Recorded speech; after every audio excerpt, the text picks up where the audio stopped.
15 with Southampton. The 13th of March 2024, and as promised, we are back to the game at home to Middlesbrough. And since the last game, which was the game against Forest, which we managed to win 2-1, the game kind of really drifted past, though, without much notice, to be honest. It just seemed to fly by. But after that, I did say that we had 4 fixtures coming up to this game. We had 2 what should be fairly straightforward games at home and 2 extremely tricky games away. And that kind of showed in how we did. So then let's just pop straight into the fixtures. So first up was one of the easy enough home games, which was at home to Swansea, and we battered Swansea 5-0, which was a terrific performance. But nothing less than I expected at the way we're going at the moment. 27 shots to 1. They didn't have a shot on target and they only had 44% of the ball.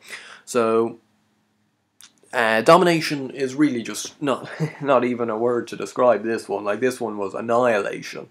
Like they were just blown away. It started off in just the 3rd minute with Brian Rebeo scoring. It was a sloppy enough goal from their point of view. Fosu-Mensah had a blocked shot and it came back to Rebeo. A little bit unlucky for them, and that gave us a 1-0 advantage. Rebeo, as you can see, had an absolute stormer in this game, a 9.9 average rating, and he did manage to score 4 of the 5 goals. And this has really been the theme of this last month, is kind of the machine has passed over the reins to Brian Rebeo, and it really is Rebeo's time. The machine does really well here, and then slots it inside, and Rebeo slots it away again to make it 2-0 after 26 minutes. And we were just in complete control over the whole game. Now, I actually didn't realise the match stats were this bad, because I'm still having trouble. I can't get the match stats up here on the left. I don't know what's happening. Must be a little bit of a bug. But anyway, Brian Rebeo managed to slot home from the spot to give us a 3-0 lead. Fosu-Mensah then scored from an Urbanek corner. Fosu-Mensah is getting on the score sheet a fair bit these days. And then Brian Rebeo to cap off his performance with a on-point 20-yard free kick into the top corner. No stopping that. It's 10th of the season. 4 though in today's game. A 9.9 average rating. And we won the game 5-0. There was not much more you could ask for. It was just a superb victory. But then it all went wrong away at Manchester City. We lost the game 4-2, which was so disappointing, because we should have won it. We should have won it, but we should have at least picked up a point, I thought. Some very sloppy keeping was involved, especially for the first goal, I think it was, which was them opening the scoring. Jovic does well here and finds Levin Osunlali, but like Depay scores well, but where is Fraser Forster trying to walk over to? I don't know. Like, really, really poor keeping there. And they managed to score in the 8th minute. But from the kickoff, and now this was still in the 8th minute, as you can see, 7 minutes 46. And we get the ball straight up. Tyder with does well, finds Reed into Rebeo, 1 apiece. Around, I'd say, 25 seconds after they took the lead, we equalised. Then Rebeo, hits the bar. Guess who is there? Fosu-Mensah is. An absolute goal machine is this centre-back. He's got poacher instincts. But anyway, that led it at 2-1. As you can see now, Jed Steer is in goal, because Fraser Forster had to go off with an injury. He was out for, I think, 2 weeks at the time, but we had a little bit of a break after this game, so I don't think he actually ended up missing a game. Anyway, Jovic tried to pierce the ball through there. I thought we might get another counter-attack here, and we should have really. Brian Rebeo, he just couldn't get the ball off quick enough, and we end up Zuccolini, Chan. We just lose it so many times. And then Depay goes away, and you don't let Depay get on those sort of runs. Baracha back inside Depay, 2 apiece. Good finish. Sloppy enough defending from Fosu-Mensah, who, like, his defending has been questionable. But then Kevin De Bruyne, with a free kick that hit the post, came back, and Luka Jovic was there around 2 yards out to slot home. That was a really unfortunate goal, and then Depay managed to to complete his hat-trick in the 87th minute when we gave away a penalty. one of those. I think it was a handball or something. I don't know. I didn't see it in 3D, so I wouldn't know whether it was. It said it came up saying it was a questionable one, but all of them seemed to be a bit questionable. But disappointing, really disappointing, because I felt there was something there to be had, and really, like that defeat and the one you'll see in a minute, really have meant our faint chances at Champions League have all gone. We then played though at home to Norwich in the next, or in the second of the two easy home games. Managed to win this one 4-0. So, like, we did complete the task from the easy games. We won the easy games on aggregate 9-0, which is a fairly decent effort if you ask me. Max the machine there, couldn't quite get it off, but then Brian Rebell came in to score again. As you can see, really been on fire has Brian. Gives a 1-0 lead after 28 minutes. Then it was 2-0, Rebell ball in. Guess who's there? Timothy Fosu-Mensah. God, the man is a machine. I don't know what it is about him, but he's really playing a stormer at the moment. Rebell then, this is another goal for, resulting from a corner, around an hour out, an hour in even. Rebell with the ball in, and Emre Can, of all people, slots a goal in. Rare enough goal for Emre, but we'll take it nonetheless. And then in the 65th minute, Rebell ball in, and it kind of comes back to Rebell here. No, sorry, we give the goal away there. Poor enough ball by Tider, who I think got injured after this game. He either got injured after this game or during the Liverpool game, because he was out for a few weeks, so he won't be playing in today's live commentary. But anyway, Rebell picks the ball up here and finds Max, and Max goes on a surging run, and then unselfishly lays it to Rebell, into Reed, Rebell, 4-0. And like, it's happy days all around. Poor enough keeping from Ruddy. I wouldn't be too happy if our keeper had done that, although, as you'll see from the next game, Fraser Forster did everything he could to screw us over away at Liverpool. And he did so. We lost the game 3-1, and I do think it was because of him. I really do. We took the lead again, so another game. Now, like, in the end, we were absolutely dominated. We were played off the park for the majority, but I just felt the goals we actually ended up conceding were just so poor. Max Dunn, who was on a little bit of a dry patch in my eyes. Well, like the previous 3 games, he hadn't scored a goal. But he finally scored one in this one, beating Mignolet to get his 20th of the season. Now wait a second, I'm going to pause this just for a sec, to show you the monstrosity of Fraser Forster's keeping. A ball in from Halilovic, Origi, Forster saves it onto the bar, then it hits him, then he's scrambling. Oh my god. I was just going, oh god, it's going to be one of those days, isn't it? Because actually, I really felt, because Divock Origi missed a penalty in the 26th minute. And I thought, God, is that a sign? Like, is that the sign that we need to know that this game actually might go our way? But no, of course not. When Fraser Forster's going to do that. Then they scored straight from the kickoff in the second half. So one apiece. You're thinking still happy days, really. Sterling, though, ball in. Rudiger, or Rudiger, I wouldn't know. Lingard with a decent tackle. Yeah, so it must have been after the Norwich game that Tider got injured, because Lingard was playing in this one. He's back from his long injury. Kimmich into Origi, who gets past a few guys way too easily, and then like Forster couldn't have done much about that one. But I was still annoyed about the first goal that I ended up, I think, complaining to Forster. But it really was the defending's fault there. And then Sterling with the ball in. Coutinho, Origi. Yeah, so this is another one. Let me just go back for you there, just in case you missed it. No, we'll do it at normal speed. So Sterling with the ball in. Okay. Now it gets knocked down and Origi feints to shoot. Okay. And Forster goes over there, as possibly he should, because if it didn't get blocked, he would have had to save it. But then he proceeds to just lie down.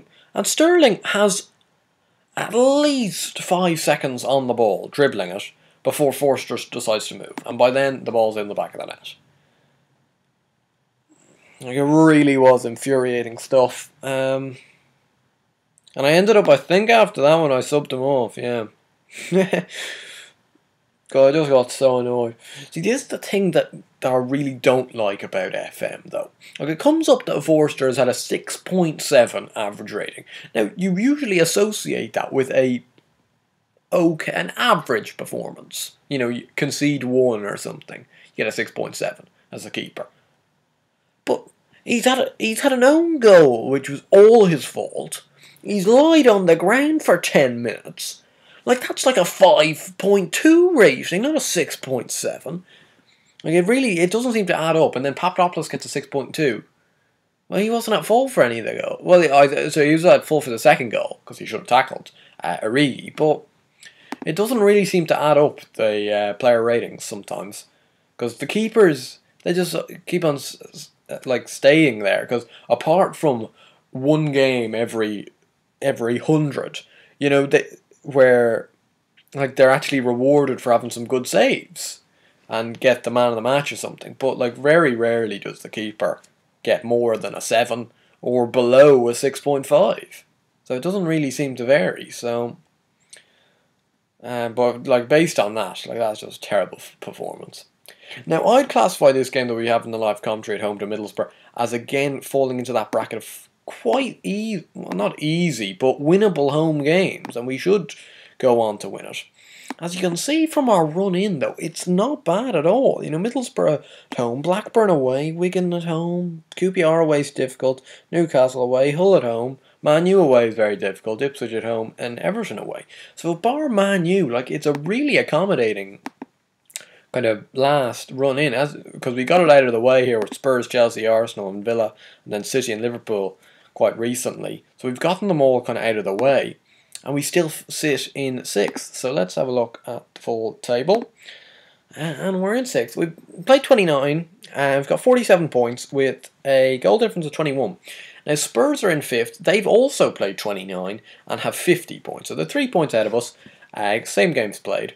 And we're 8 points behind City, but they have a game in hand, and they're in 4th. And on the other end, we're 2 points ahead of QPR and 3 points ahead of Villa, both with the same games, and 5 points ahead of Everton, but they've 2 games in hand. Norwich are adrift, really, because they've played 30 games, and they're 10 adrift. Swansea and Wigan still in it, but they're in the relegation spots at the moment. Charlton, Forest, Blackburn and Ipswich, all I suppose you could say, are still in it. Even Middlesbrough, they're only 4 points above the drop. So, like, with another defeat today, we could really sentence Middlesbrough into a little bit of trouble here today. And we have a look at our overall player statistics. Been a bit of change, well, not that much change, but Max the Machine Dunn has got 20 goals. Rebeo has 13 now. Sinclair's still on 11 because he really hasn't played since last time. Reed and Fosu Menza is now up to 5. Chan and Armenicus on 4 apiece. Assist-wise, Rebeo leading that by a street with 19. Harrison Reed does have 10. And I think Harrison Reed was the one, yes, who was rewarded with a new contract till 2028, which was richly deserved. I think you guys might have seen after the last, at the end of the Nottingham Forest game, he came to me asking for a new contract because of his performance, and I was thinking, like, actually he does deserve one. Also, I think Max the Machine Dunn has got a new contract, so he's on 28 grand, which is up from his, I think, 9 grand he was on, but he's at least contracted till 2028, so we've got a bit of security on him. And I don't think, no, he doesn't have any release clause or anything stupid like that, so we've got him for till 2028, really, because it's going to take a huge load of money for me to ship him on, because he is a talent. Urbanek has also got 7 assists, and Chan has got 7 assists, and average rating wise, Rebeo, Reed, Sinclair, Max the Machine Dunn, Craig Dawson's still up there, but he's only played 1 game. Tyder has got a 7.4 average rating overall, but he's out for 37 days, so he's missing today's fixture and possibly the game against Blackburn, which is on in 2 days' time after this. So we'll go into today's game, and the team we're going to play is Forster in goal. No, actually we're not, because Forster had such a monstrosity in the last game that I'm going to play Jed Steer in goal. Fosu Menza, Escobar and Papadopoulos.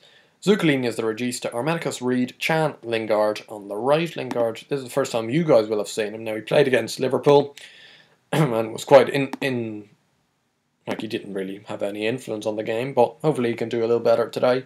Rebeo playing behind Max. Ooh. And race bets are telling me something about the Maidan races. That's good to know.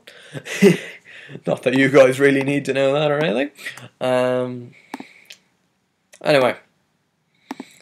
Okay, no, we don't even need to do any individual team talks because that seems to have gotten them all rallied up and ready to go here. Did we lose last time to Middlesbrough? We might have, because like that's what I pressed to kind of take revenge option. Armenicus does well there. That's a good early start. As you can see, that we still don't have the match stats, and I don't know what to do about it. Because whenever, it doesn't come up. So I'm almost tempted to change this to the match stats, because I'd actually much prefer to see the match stats than individual player ratings. I see kind of what sort of way the game is going. Here's Max, done. He's going to get a penalty out of it. Great stuff. Tom Thorpe with a sloppy enough tackle. Who takes the penalties? Brian Rebeo is going after the ball, so I'm assuming that he's going to take it. And hopefully can really persevere with his good form that he's in at the moment. Like, he's on fire, Rebeo. And he scores. Good penalty. Not hit at terrific speed, but he slotted away neatly enough, and we've got ourselves a 1-0 lead, and we hop up to 5th over Spurs. Now, I think that's all because of the goal difference stuff, and I think they'll have a game in hand after this game. But I'd like to get one up on them, one up on Spurs, so that we can put a little bit of pressure on them. And I think games like this at home to Middlesbrough really are very winnable. And should be won. They really should be. And that's what I intend on doing. Rebeo ball in. Fosu Mensah. Escobar. Oh my god, how's he missed that? Dario Escobar. I thought Fosu Mensah was going to get another flick-on header to go in there. Well, he ended up getting the flick-on header, but it fell to Escobar, the last person you wanted.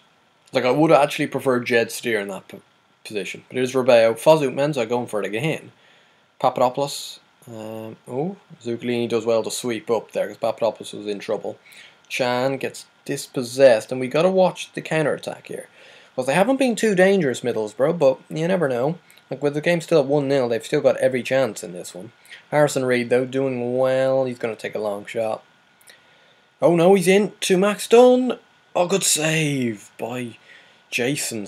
I think that's still Jason Steele in goal for them. It's a very good save, because Dunn did well. But here come Middlesbrough. As I said, got to be wary of them on the counter-attack. Mensah. Oh, fuck off. Vondra scored. Pavel Vondra. 15th of the season. That's not bad. And we're down to 6th. Now that is an annoyance, because they don't deserve to be level in this game. That's the first chance they've created, and they've managed to take it. But suppose when you're when the game is always at a 1-goal lead, like that's what I'd always say, always stress that never rest when you've only got a 1-0 lead.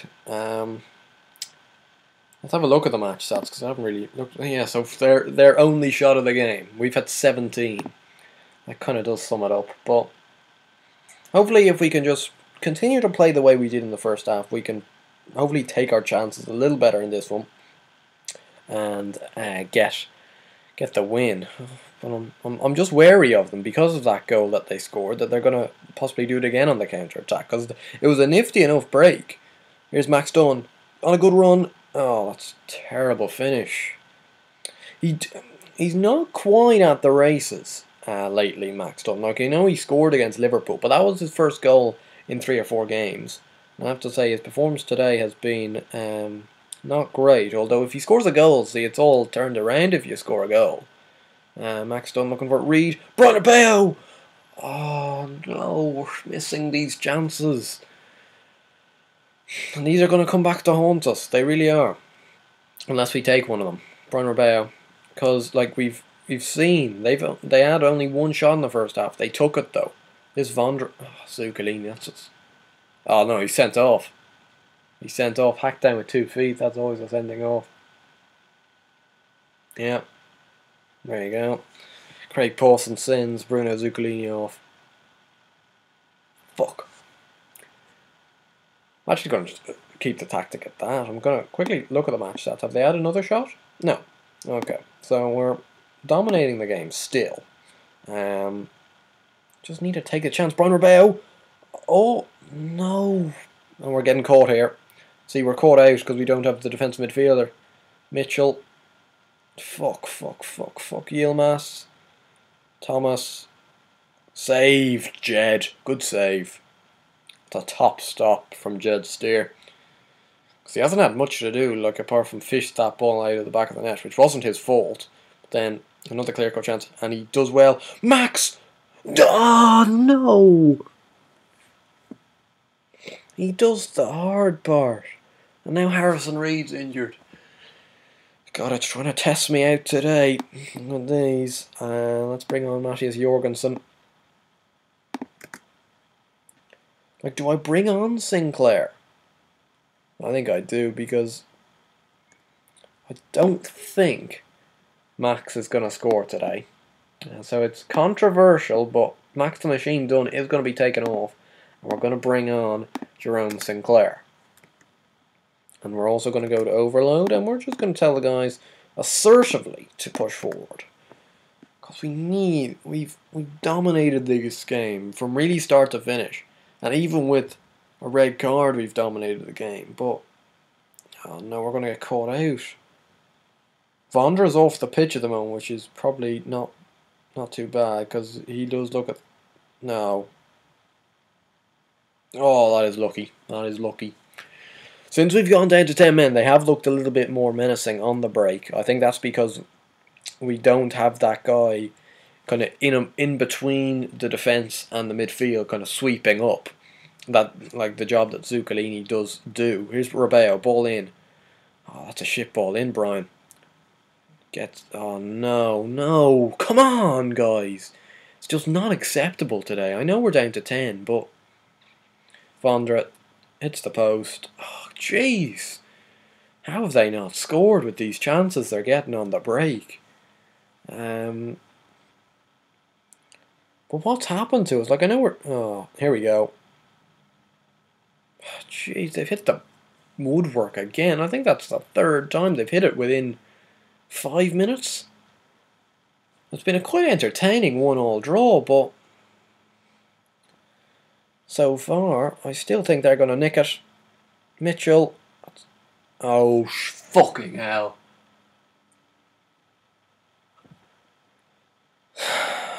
No. Mitchell. 2-1.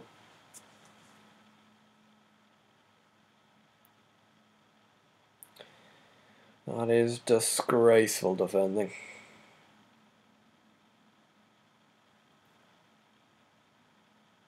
I think it was Escobar who ended up giving the penalty away, but Fosu Menza and Escobar just both at fault, equally at fault for that. Can't believe we're going to lose this game. This is such FMGs for you.